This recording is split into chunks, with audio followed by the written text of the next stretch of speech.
Depressed, frustrated, hopeless, helpless. A flood of feelings. Because we can't get it fixed. Dripping into this battered and broken home. So we still have buckets catching water. And Brittany and Matthew Littlejohn feel like they're drowning in it. Because I don't know what happens from here. I don't know where we go, where we can begin. We met Brittany and Matthew about a month ago. They came to us for help after an EF3 tornado hit their home. They requested additional money from their insurance company to rebuild their home, but emails they gave us showed the company wasn't responding back to them. We emailed ourselves, called, and even traveled to the Tampa-based company to push for answers.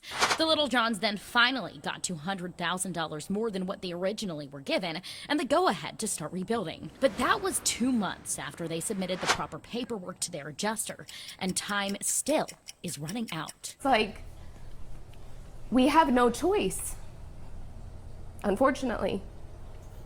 So, sorry.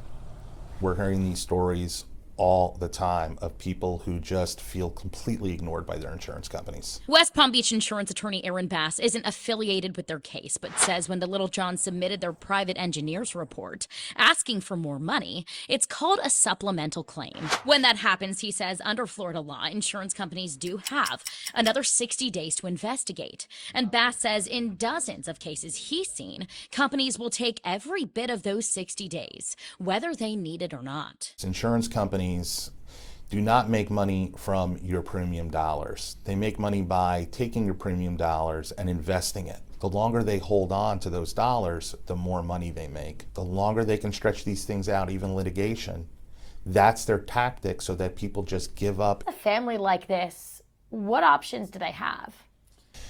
That's a really tough question. What you really need to do is consult an attorney. But for hundreds of families, that's not a viable option either, due to a law the Florida state legislature passed in wake of Hurricane Ian in December of 2022.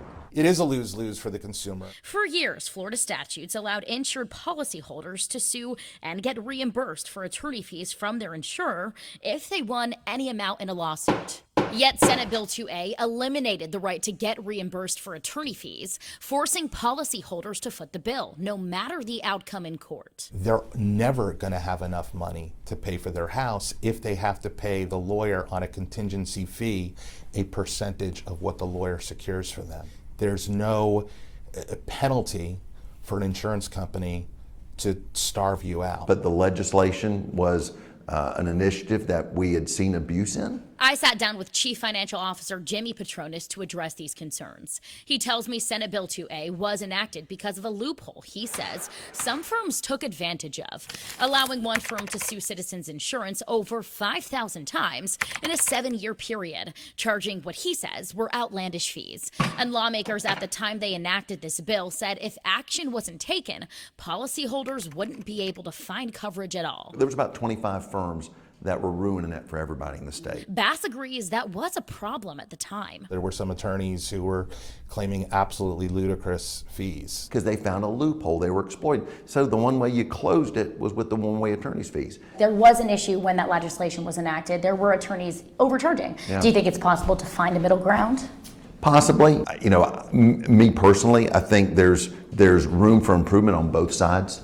So, yeah, was it overcorrection? You may be right. The Littlejohns certainly wonder, hoping change could throw a lifeline to other families drowning in overwhelming emotions of their own. Because we pay all our money into this insurance company for them to just ghost us when we need them the most. Petronis says there is currently pending legislation that deals with this exact issue, and one of the bills introduced in the 2025 legislative session would require mediation between policyholders and their insurers prior to going to court to ensure clients do get the answers they need while cutting down on the number of claim suits.